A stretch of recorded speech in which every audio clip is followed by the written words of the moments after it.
할렐루야. 연약한 우리의 삶이 살아갈 유일한 소망은 하나님의 긍휼과 자비뿐입니다. 살아계신 하나님만이 우리의 삶의 참 소망입니다. 할렐루야. 지난 한 주간 여러분의 삶이 어떠셨는지 모르겠습니다. 만족스러운 한 주간이셨는지 아니면 그냥 우리의 삶이 너무 되돌아보니까 후회가 많고 답답한 그런 한 주간의 삶이었는지 모르겠습니다. 제가 생각하기에는 아마 만족스럽지 못했을 가능성이 굉장히 많겠다 하는 그런 생각이 듭니다. 그럴 가능성이 많을 것 같아요. 왜냐하면 주어진 우리의 삶이 나의 힘만으로 뭔가 그것을 극복하기에는 굉장히 어려운 일들이 많기 때문에 그렇습니다. 내가 그것을 감당하기에 너무 벅찬 거죠. 뿐만 아니라 때로는 우리의 삶이 너무 불성실했어요. 그래서 지난 한 주간 내가 조금 더 잘 살 수 있었는데 뭔가 좀 아쉽다, 그래서 불만족스럽다, 그렇게 얘기할 수도 있을 것 같습니다. 그러나 믿음의 사람은 어떤 주어진 환경 속에서든지 신실하신 하나님을 고백하고 그 하나님으로 인해 절망 중에도 작은 소망을 발견하는 사람들입니다. 하나님은 살아계시며 그 인도하심에 결코 실수가 없으신 분이기 때문입니다. 때때로 우리가 실수할지라도 그 하나님의 신실하심은 모든 것이 합력하여 우리의 작은 실수마저도 선을 이루게 하시는 놀라운 하나님이십니다. 오늘 우리는 그 하나님을 찬양하고 경배하는 예배를 드리고 있습니다. 그 하나님 앞에서 오늘 이 아침에 우리의 삶의 진짜 소망의 이유를 꼭 발견하고, 여러분이 비록 쓰러졌을지라도 다시 일어설 수 있는 복된 한 주간이 되기를, 복된 아침이 되기를 주님의 이름으로 간절히 축복합니다. 우리 옆 사람과 함께 짧게 인사하겠습니다. 살아계신 하나님이 우리의 소망입니다. 다 잘 될 겁니다. 더 잘 될 겁니다. 할렐루야. 오늘은 믿음과 삶의 약속이라는 시리즈로 십계명을 설교한 지 11주째가 되는 날입니다. 벌써 11주가 됐어요. 거의 3달이죠. 그리고 오늘 그 대단원에 막을 내리는 날입니다. 많은 사람들이 이 십계명 설교를 가지고 부담스럽다, 듣기 싫었다, 또는 나 정도면 내가 잘 사는 줄 알았는데 그렇지 못한 나를 발견하면서 참 힘들었다. 사실 설교하는 저도 되게 힘들었어요. 비밀이 아니라 어쩔 수 없는 고백이에요. 너무너무 힘들었어요. 그래서 우리는 이 십계명 설교를 마무리하는 이 시점에서 하나님 앞에 우리가 고백을 해야 됩니다. 겸손해야 됩니다. 내가 함부로 다른 사람의 어떤 잘못을 지적질하고 정죄할 만한 자격이 없는 존재이고 오직 하나님의 전적인 은혜로만 살 수 있는 존재임을 고백해야 됩니다. 우리 성가대의 찬양처럼 주여 우리를 긍휼히 여기소서, 주여 우리에게 자비를 베푸소서. 오직 그 하나님의 자비와 그 은총만이 우리의 삶의 소망임을 우리가 다시 한번 고백하는 그런 아침이어야 합니다. 그리고 비록 이 계명이 말씀대로 사는 삶이, 순종하는 것이 결코 쉬운 삶이 아니지만, 그러나 이것이 바로 하나님께서 우리에게 허락하신 하나님 백성의 참된 삶의 모습이고, 그 말씀 앞에 순종하며 살아갈 때 하나님 우리에게 이것을 잘 감당할 수 있는 능력을 주실 뿐만 아니라 우리의 삶에 주시는 놀라운 약속의 소망이 있음을 우리가 믿음으로 받아들이고 결단하는 그런 시간이어야 합니다. 오늘 마지막 시간 10번째 계명입니다. 설교는 11번째지만 10번째 계명입니다. 내 이웃의 집을 탐내지 말라. 내 이웃의 아내나 그의 남종이나 그의 여종이나 그의 소나 그의 낙이나 물은 내 이웃의 소유를 탐내지 말라. 오늘도 여러분 안에 이건 나하고 전혀 관계가 없는 말씀이에요. 나는 그런 생각을 한 적이 없어 라고 생각하시는 분이 있을 수 있습니다. 저도 별로 욕심이 없는 사람인 줄 알았어요. 나보다 욕심 없는 사람이 있으면 나보라 그래. 그러나 그렇지 못한 저를 발견하고 그것에 자유롭지 못한 저를 깨닫고 굉장히 힘들었습니다. 하나님 안에서 우리는 이런 우리의 연약함을 우리가 다시 한번 고백하고 나는 잘하고 있다, 이 정도면 훌륭하다가 아니라 내가 나의 모든 연약한 모습을 말씀 앞에 직면할 필요가 있습니다. 그렇게 이 말씀을 묵상하면 우리가 얼굴이 화끈거릴 정도로 창피할 수밖에 없는 게 사실입니다. 얼마나 자격 없는 하나님의 사람인가 고백하지 않을 수가 없습니다. 그러나 오늘 아침에 이 10번째 계명을 우리가 다시 한번 함께 묵상하면서 직면할 수 있는 그런 용기가 있는 시간이 되길 바랍니다. 그래서 그 하나님 앞에서의 진실한 고백이 오히려 하나님의 만져주심에 회복의 은혜가 있는, 또는 이기게 하시는 능력을 경험하는 복된 아침이 되시기를 다시 한번 주의 이름으로 간절히 축원합니다. 이게 안 넘어가죠?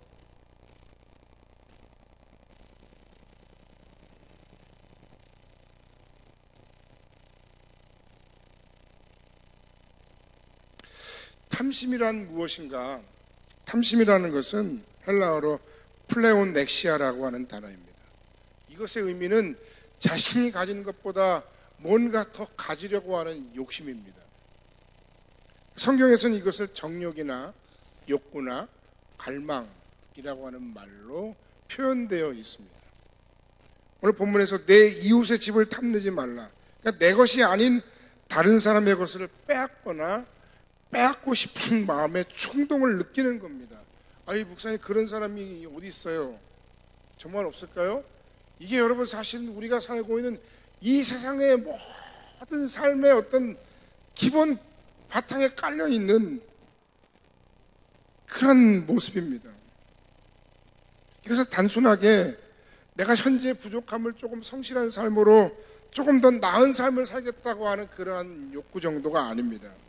이것은 다른 사람의 좋은 것에 대한 단순한 동경이나 부러움의 마음도 아닙니다. 어찌하든지 남의 것을 빼앗아 내 것으로 만들어서 내가 조금 더 잘 되고 싶고, 내가 조금 더 부하고 싶고, 내가 조금 더 많이 갖고 싶은 겁니다. 여러 가지 형태의 그 탐심의 모습이 있어요. 먼저는 내가 가지지 못한 것에 대한 탐욕입니다. 남이 가지고 있는데 나는 못 가졌어요. 그것을 내가 빼앗고 싶어요. 그걸 내가 훔치고서라도 내 것으로 만들고 싶어요. 그런가 하면 내가 가지고 있지만 남의 것을 빼앗아서라도 더 많이 가지고 싶은 마음입니다. 나는 이미 그것을 가지고 있는데 남의 걸 보니까 더 좋아 보이는 거예요. 그래서 그것마저도 내 것으로 만들고 싶은 거예요.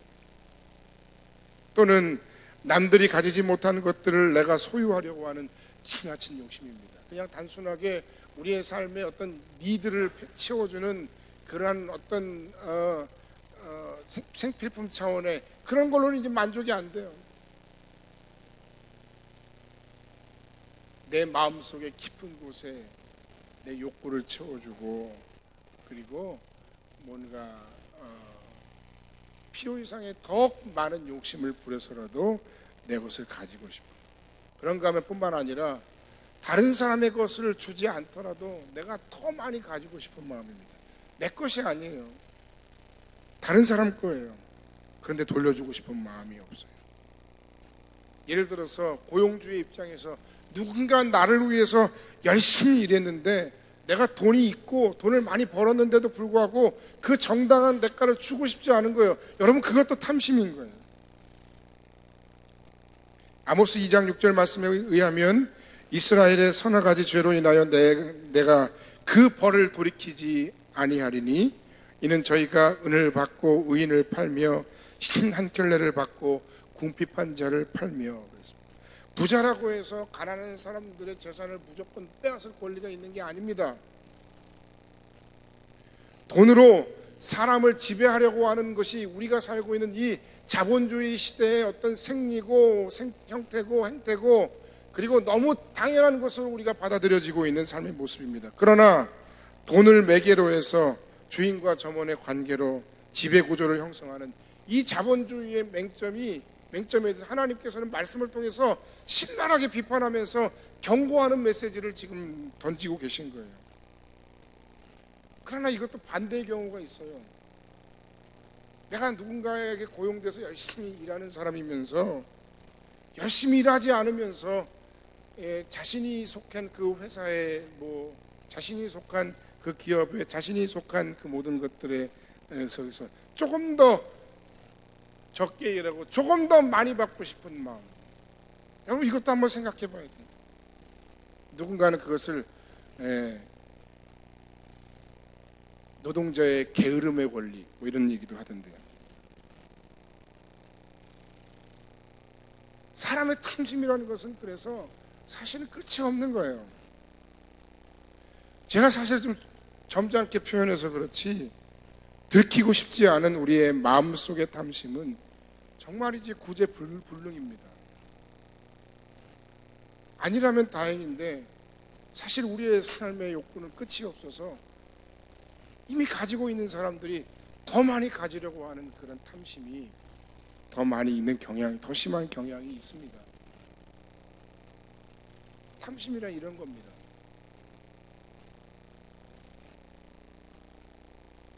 누군가는 표현하기를 이 탐심을 마치 밑 빠진 독에 물을 붓는 것과 같아, 구멍난 독에 물을 붓는 것과 같다라는 얘기를 하고 있습니다. 열왕기상 21장 1절로 16절 말씀에 보면 나봇의 포도원 사건이 기록되어 있는데 아합 왕 시대에 왕궁에서 멀지 않던 곳에 있던 그 나봇의 포도원을 왕이 본 거예요. 이 아합 왕이 악한 왕이긴 했습니다만 그는 이미 왕이었고 모든 것을 다 가진 사람이에요. 그러나 자기 집 주변, 자기 왕궁 주변에 너무나도 탐스럽게 너무나도 풍성하게 아름답게 열린 그 포도원을 보고 자신의 것으로 만들고 싶었어요. 그는 그 포도원을 빼앗기기 위해 수단과 방법을 가리지 않았습니다. 탐욕과 탐심이 거짓말을 낳고 그 거짓말이 결국 살인에까지 이르렀습니다. 그 사건을 통해 그가 진정으로 섬기는 것이 무엇인지 그는 스스로를 드러내고 증명했습니다. 여러분 한편으로 보면 사람이 굉장히 인도주의적이고 굉장히 뭐 여러 가지 모양으로 참 그런 것 같지만 오늘 우리 시대 우리나라에서도 심지어 최근에 뭐 난민 문제라든지 이런 부분에서 굉장히 이기적인 우리의 모습을 보이고 있어요. 뭐 남의 이야기일 때는 굉장히 싫은데 그게 내 이야기가 되고 내 삶의 문제가 되고 나의 삶에 어떤 크고 작은 조그만 이익에 손해가 가는 일이라면 우리 굉장히 부르르 떨면서 굉장히 분노하고 굉장히 관용하지 못하는 그런 모습들을 우리가 보이고 있습니다. 지구촌 한 곳에서 분쟁이 있는 지역마다 사람을 통해 인종을 청소하고 그 가운데 강도와 강간이 이루어지고 그로 말미암아 태어난 또 다른 아이들의 어떤 비극이 이 시대에 있는 거예요. 인간이 아름다운 존재일까요? 아니면 인간이 악한 존재일까요? 그래서 조나단 에드워드 목사님의 그 설교 가운데 사람의 마음에는 구멍이 뚫려 있는데 그 빈 구멍을 메우기 위해서 우리가 아무리 무언가를 쏟아 부어도 그 구멍은 메워지지 않는다. 사람은 절대로 만족할 줄을 모른다. 더 많이 갖기를 원한다.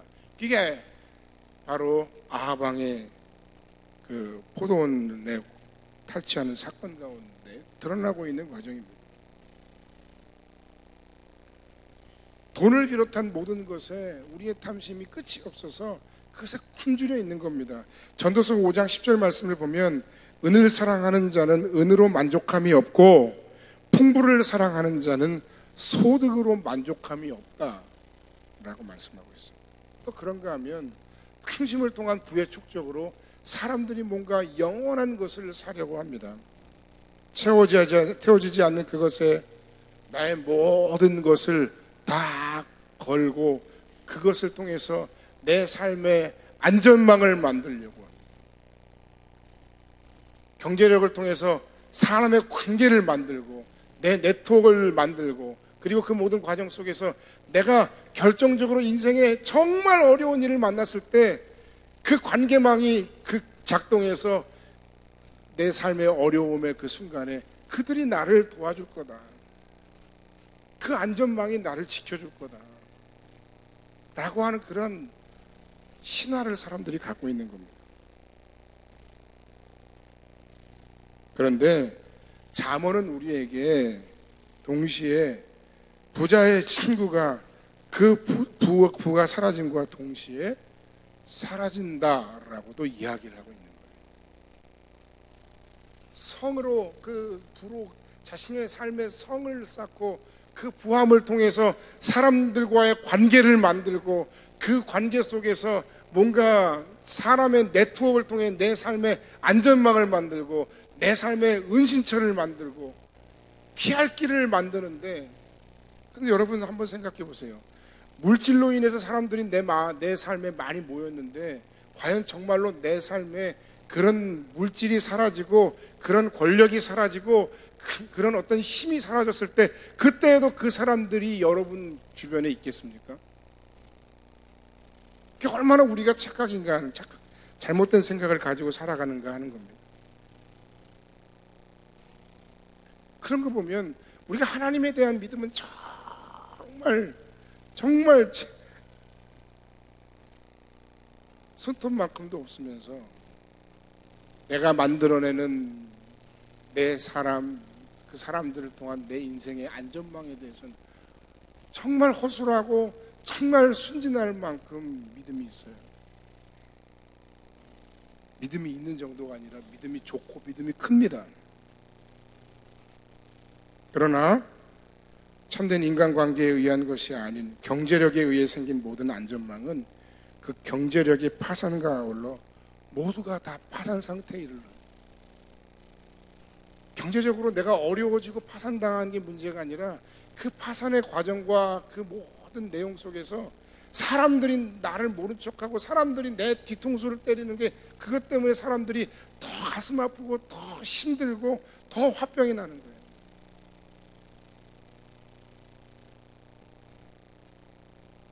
그러니까 어떤 탐심이 있는 어떤 부함을 통해서 내 삶의 어떤 빈 구멍을, 내 마음의 어떤 내 영혼의 빈 구멍을 채우겠다고 하는 그 시도 자체가 얼마나 어리석고 얼마나 안타까운 일인가. 그 나의 부의 파산과 아울러서 우리는 사람들의 뒤통수, 사람들의 배은망덕도 또한 동시에 경험한, 그것 때문에 가슴을 치고 그것 때문에 화병을 얻는 사람이 훨씬 더 많아요.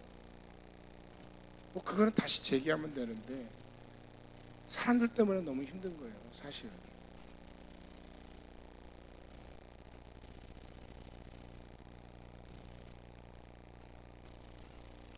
세 번째로, 그럼 탐심에 사로잡히지 않는 삶은 과연 가능한가?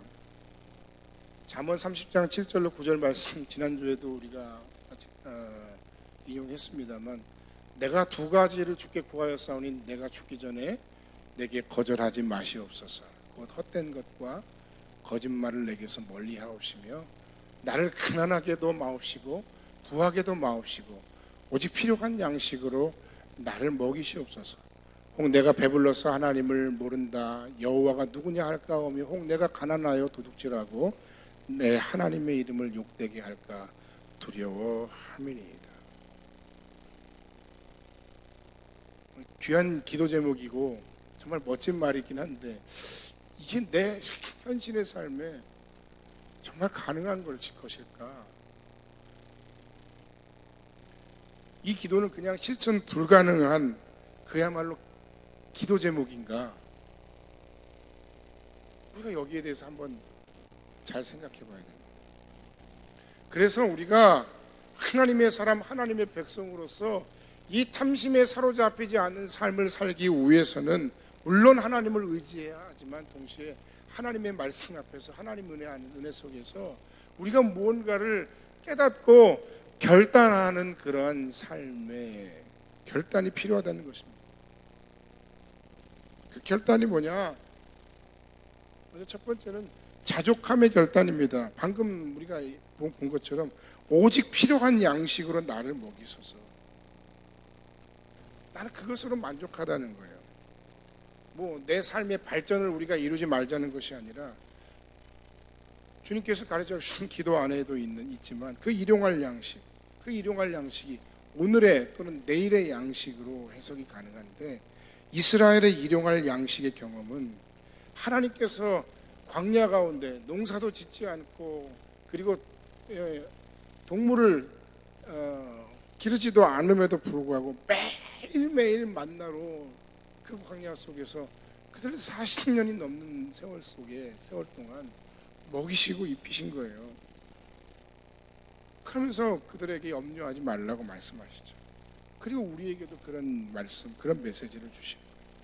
단 한 번 그들이 경험한 유일한 내일의 양식이 있는데, 그건 안식일을 앞에 둔 이틀치의 양식이 하나님이 예비하신, 바로 그 하나님의 채워주심과 책임져 주심을 우리가 믿고 탐심이 아니라 자족과 감사를 결단하고, 내 인생의 진짜 양식이 바로 그리스도 예수심을, 우리의 구멍난 마음을 채우시고 메우시는 분이 하나님이심을 우리가 고백하고 결단할 수 있는 그런 인생이 되어야 할 줄로 믿습니다. 요한복음 6장 30절로 35절 말씀에 보면 그들이 묻되, 그러면 우리가 보고 당신을 믿도록 행하시는 표적이 무엇입니까? 하시는 일이 무엇입니까? 기록된 바 하늘에서 그들에게 떡을 주어 먹게 하였다함과 같이 우리 조상들은 광야에서 만나를 먹었나이다. 예수께서 이르시되, 내가 진실로 너희에게 이르노니 모세가 너희에게 하늘로부터 떡을 준 것이 아니라 내 아버지께서 너희에게 하늘로부터 참떡을 주시나니, 하나님의 떡은 하늘에서 내려 세상에 생명을 주는 것이니라. 그들이 이르되, 주여 이 떡을 항상 우리에게 주소서. 예수께서 이르시되, 나는 생명의 떡이니 내게 오는 자는 결코 줄이지 아니할 터요 나를 믿는 자는 영원히 목마르지 아니하리라. 할렐루야. 뇌성마비 시인으로 알려진 이 송명희 시인의 이 나라고 하는, 우리가 찬양으로도 많이 부르는 그런 시의 내용이죠.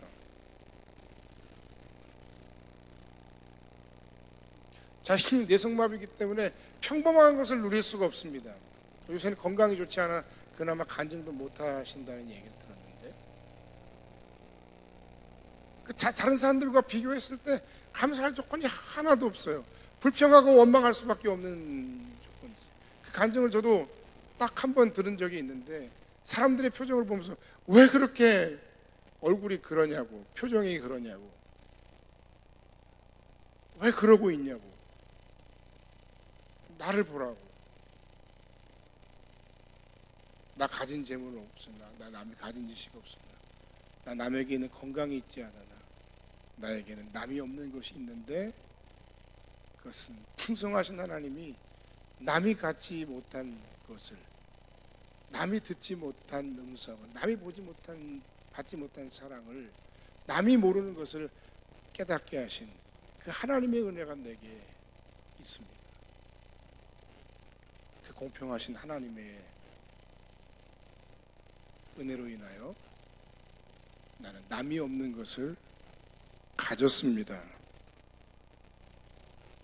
하나님이 내게 주신 것, 그것에 대한 감사와 자족함이었고, 오히려 다른 사람들의 것만 좋아 보이고 그것을 훔치고 싶고 그것을 빼앗고 싶은 것은 결코 하나님께서 우리에게 주신 마음이 아닙니다. 하나님께서 세상의 부한 자들과 자랑할 것이 많은 사람들에게 주시지 않은, 여러분에게만 오늘 아침에 주신 그 하나님의 특별한 은혜가 무엇인지, 나는 세상의 모든 것을 다 소유하지 않았지만 진정 내 안에 예수께서 말씀하신 대로 예수를 내 삶의 진정한 생명의 떡으로, 목마르지 않은 내 삶의 참된 생수로 인정하고 그 은혜 가운데 사는 삶을 우리가 누릴 수 있다면 우린 자족할 수 있습니다. 감사할 수 있습니다. 내게 능력 주시는 자 안에서 내가 모든 것을 할 수 있다. 나는 내 삶의 비천에 처하든지 풍부에 처하든지 일체의 삶의 비결을 배웠다고 하는 그 바울의 고백이 진짜 바울만의 고백이 아니라 우리의 고백이 될 수 있습니다. 두 번째는 그리스도 예수를 우리가 이제는 진정으로 주인으로 삼을 때에 우리 탐심을 이길 수 있다는 겁니다. 내 인생의 주인이 그리스도 예수심을 고백할 때 우리는 탐심을 이길 수 있습니다. 그리고 그 모든 승리가 내 안에서 역사하신, 내가 탐심을 물리치고 살아갈 수 있는 것이 바로 내 안에서 역사하신 예수님으로 말미암은 것이라고 고백할 수 있습니다. 우리는 돈이든 무엇이든 탐심의 대상이 되는 그것에 대해서 사람이나 또는 하나님의 말씀보다 그 모든 것을 더 가치 있게 여기서는 안 된다는 것. 예수님의 삶을 보시기 바랍니다. 예수님은 달콤한 부흥과 성공의 논리를 거절하셨습니다. 성공하면 하나님이 도우시는 거고, 내가 사업에 실패하거나 내가 경제적으로 풍족하지 않으면 하나님이 내 삶에 안 계신 것이 아닙니다. 하나님은 오히려 우리가 실패할 줄 알면서도 우리를 믿어주시고, 그 실패하는 순간에도 여전히 우리 안에, 우리 옆에 계십니다. 오늘 예수님의 삶을 기억하고 본받으시기 바랍니다. 그리고 이 교회 공동체와 나의 인생과 삶의 주인이 만몬이나 어떤 세상의 것이 아니라 그리스도 예수심을 고백할 수 있는 귀한 여러분의 삶이 되시기를 주의 이름으로 간절히 축원합니다. 마지막 세 번째로, 탐심을 이기는 삶은 뭔가 가치 있는 삶의 목표를 발견하고 그것을 위해 헌신할 때 가능합니다. 내가 의미 있는 것에 헌신하는 겁니다. 하나님 나라와 먼저 그의 의를 구하는 삶을 결단할 때 우리는 탐심을 이길 수 있습니다. 탐심이 우리 안에 없어질 수는 없습니다. 그러나 그의 나라와 의를 구하고 좀 더 가치 있는 것을 위해서 우리가 살아갈 때, 탐심과 돈의 권세에 맞서 사람을 우선시하는 그런 삶의 결단을 우리가 할 때 우리는 이길 수 있어요. 여러분, 우리 안에 주어지는 작은 유익보다 하나님의 나라와 그리고 그 안에서 우리에게 허락하신 우리의 지체들과 사람들과의 관계를 더 소중히 여길 수 있는 하나님의 백성, 하나님 나라의 백성, 그리스도 예수의 사람들이 되시길 주의 이름으로 간절히 축원합니다. 그것은 결단해야 가능합니다. 왜냐하면 내게 크고 작은 손해가 올 수 있기 때문에 그렇습니다. 우리 결정적인 순간에 늘 사람의 이익보다 돈의 이익을 택하도록 압박받습니다.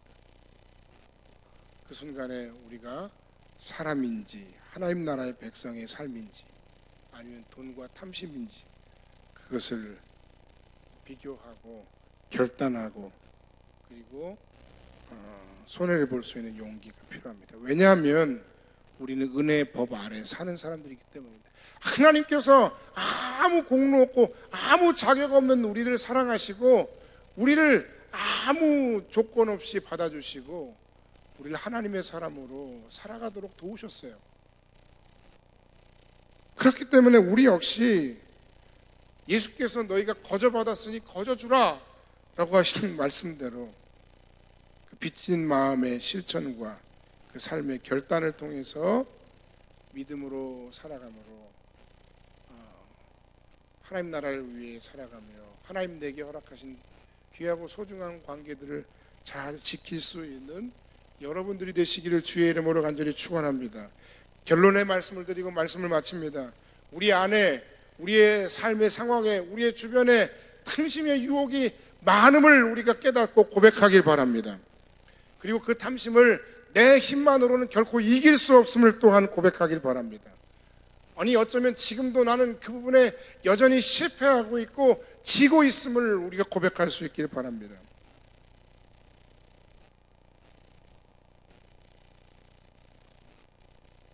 은혜 받음과 하나님의 백성으로서의 의미 있는 삶과 또는 나의 탐심을 채워 욕심 가운데 사는 삶, 두 가지 중에 한 가지만을 택할 수 있다 그러면 여러분은 어떤 삶을 선택하시겠습니까?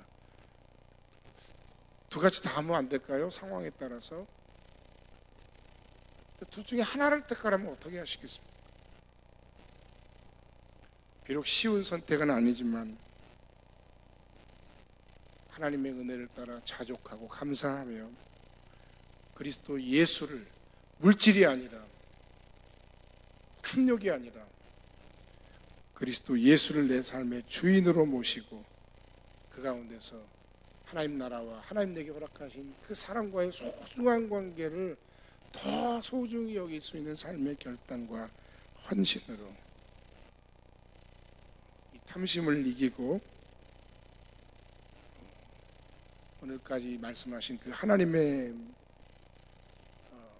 믿음과 삶의 약속의 말씀을 통해서 이 크고 작은 우리의 삶의 결단과 헌신 속에 하나님이 우리에게 약속하신 약속의 소망이 있음을 고백하고 확신하고 선포하고 결단하며 하나님의 은혜와 능력으로 승리하는 여러분의 복된 삶이 되시기를 주님의 이름으로 간절히 축원합니다. 기도하겠습니다.